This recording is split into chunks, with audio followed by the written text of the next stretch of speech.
भवतां शमेषाम् आदरणीयानाम् आचार्यचराणां गुरुजनवृन्दानां काव्यामृतम् इत्यस्मिन् आमुखपटले हार्दं स्वागतम् अभिनन्दनं च वर्तते। आप सभी संस्कृतनिष्ठ सुधि श्रोताओं का काव्यामृतम इस आमुख पटल पर हार्दिक स्वागत एवं अभिनंदन है।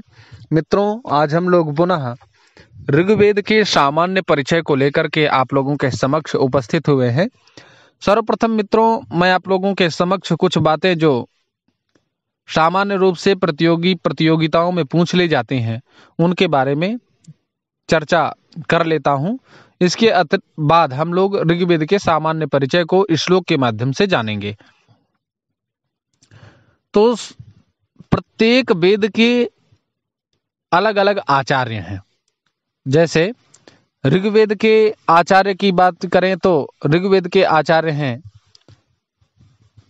पैल, यजुर्वेद के वैशंपायन, सामवेद के जैमिनी और अथर्ववेद के सुमंतु। ये चार आचार्य हैं।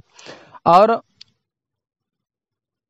वेद मूलतः एक ही था, किंतु उस दुर्गम वेद को सुगम बनाने के लिए व्यास जी ने इसे शाखाओं में विभाजित कर दिया। वस्तुतः यज्ञ के विधिवत संपादन के लिए ऋत्विजों की आवश्यकता होती थी। वे ऋत्विज चार होते हैं, जैसे होता, अध्वर्यु, उद्गाता और ब्रह्मा। तो ऋग्वेद के ज्ञाता को होता कहते हैं, यजुर्वेद के ज्ञाता को अध्वर्यु कहते हैं, सामवेद के ज्ञाता को उद्गाता कहते हैं, अथर्ववेद के ज्ञाता को ब्रह्मा कहते हैं। किसी भी वेद के चार विभाग होते हैं: संहिता, ब्राह्मण, आरण्यक और उपनिषद।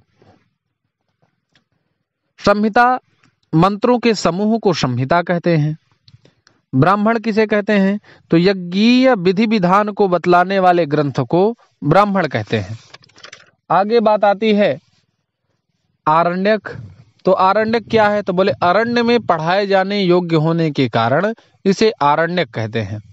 और उपनिषद, तो जिन ग्रंथों में रहस्यात्मक ज्ञान, आत्मविद्या की चर्चा की जाती है उसे उपनिषद कहते हैं। और वेद का अंतिम भाग होने के कारण इसे वेदांत भी कहते हैं। अब ऋग्वेद के बारे में चर्चा करें तो ऋच्यन्ते स्तूयन्ते यया सा ऋक्। ऋग्वेद का अर्थ है ऋचाओं का वेद। छंदोबद्ध मंत्रों का नाम ही ऋक् या ऋचा है। वेद का अर्थ ज्ञान है, अतः ऋग्वेद का शाब्दिक अर्थ हुआ मंत्रों का ज्ञान। मित्रों, अब हम लोग ऋग्वेद के सामान्य परिचय के बारे में चर्चा करते हैं। तो आचार्य निर्दिष्ट श्लोकों का निर्देशन करते हैं। सांख्यायन ऐतरेयम च ऋग्वेदे ब्राह्मणम स्मृतम, कौशितक्येतरेयम च वास्कलोपनिषन्मतम, ब्राह्मणस्य त्विदं विद्धि त्वेतस्य चारण्यकम, आसाबाशां च माण्डूं च हेताः शाखाः प्रकीर्तिताः। मित्रों, आप लोग श्लोक देख पा रहे होंगे। अब हम लोग इसका व्याख्यान प्रारंभ करते हैं। तो सर्वप्रथम प्रथम पंक्ति में ब्राह्मणों की चर्चा की गई है।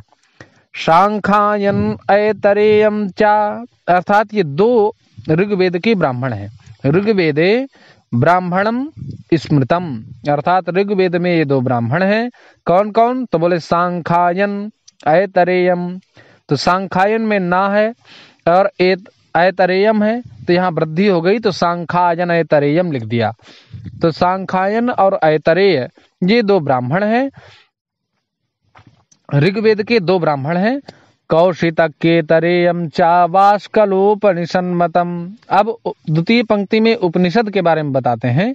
तो कहते हैं कौशितकी ऐतरेयम च वास्कल, अर्थात कौशितकी, ऐतरेय और वास्कल ये तीन उपनिषदें हैं। ब्राह्मणस्य त्विदं विद्धि त्वेतस्य चारण्यकम।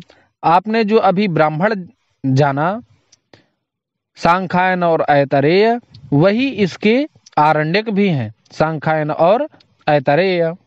तो ब्राह्मण सांख्यायन और ऐतरेय, आरण्यक भी सांख्यायन और ऐतरेय। तो प्रतियोगिता में पूछा जाएगा कि भैया ऋग्वेद के ब्राह्मण कौन हैं? तो आपको बताना होगा सांख्यायन और ऐतरेय। आरण्यक कौन है, तो भी आप सांख्यायन और ऐतरेय बताएंगे। अब शाखाएं कौन कौन सी हैं, तो 21 बाहुवृच्यम 21 शाखाएं ऋग्वेद की हैं, जिसमें कि संप्रति प्रचलित जो शाखाएं हैं वो 5 हैं। कौन कौन सी, कहा आशा बाशाम च मांडूम च हेताः शाखाः प्रकीर्तिताः।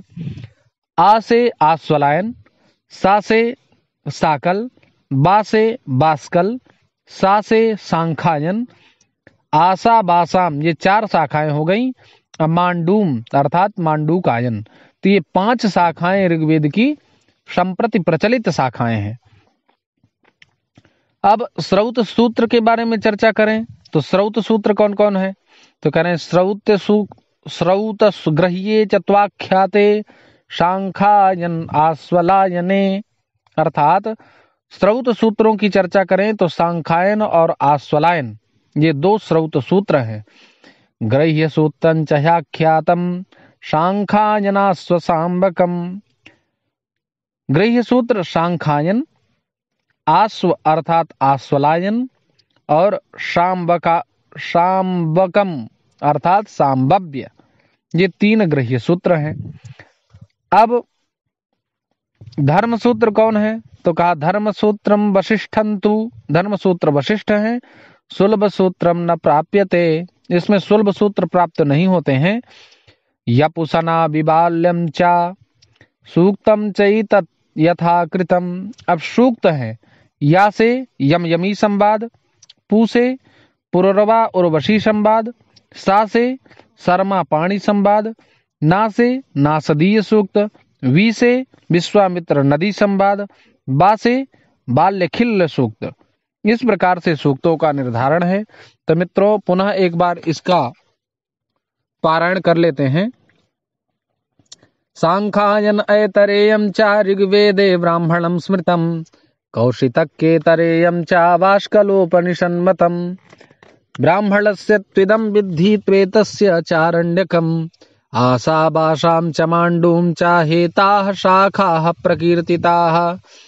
श्रौतगृह्ये चत्वाख्याते सांखायनाश्वलायने, गृह्यसूत्रं चतुह्याख्यातं सांखायनाश्वसाम्बकम्। धर्मसूत्रं वशिष्ठन्तु सुलभसूत्रं न प्राप्यते, यपुसना विबाल्यं च सूक्तं चैतत् यथा कृतम्। तो इस प्रकार से ऋग्वेद का सामान्य परिचय रहा। और विशद चर्चा करें तो मित्रों ऋत्विक आप लोग जान ही गए हैं, इसका होता है मंडल, इसमें 10 मंडल हैं। ऋग्वेद को 2 भागों में विभाजित किया गया, एक तो मंडल क्रम में और दूसरा अष्टक क्रम में।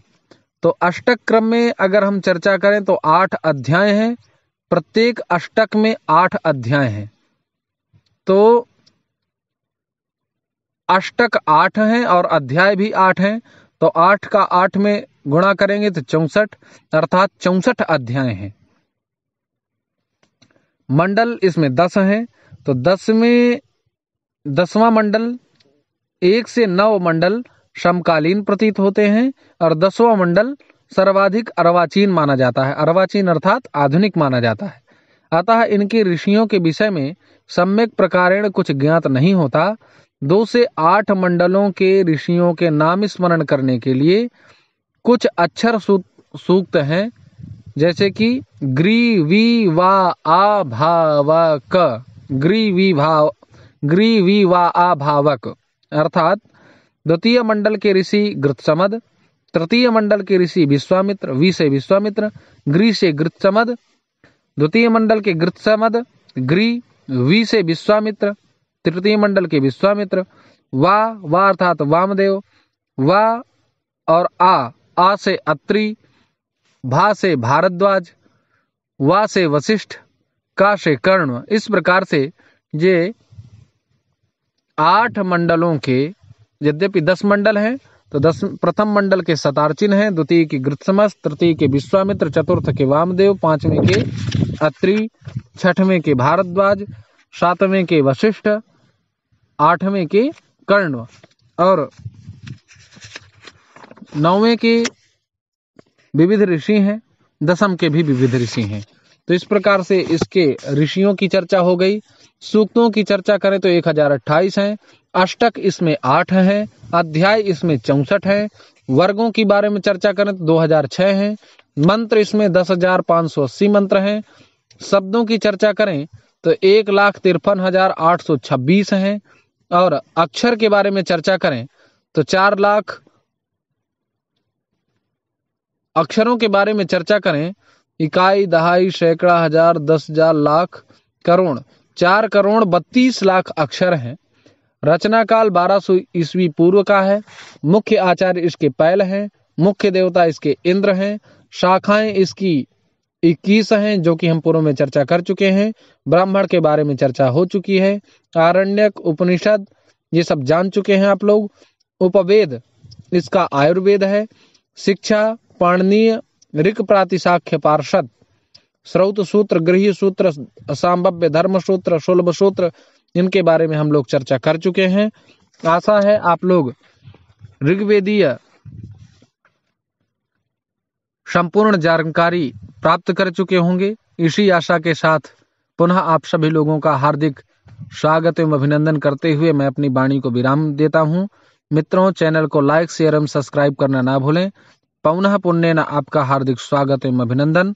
नमो नमः।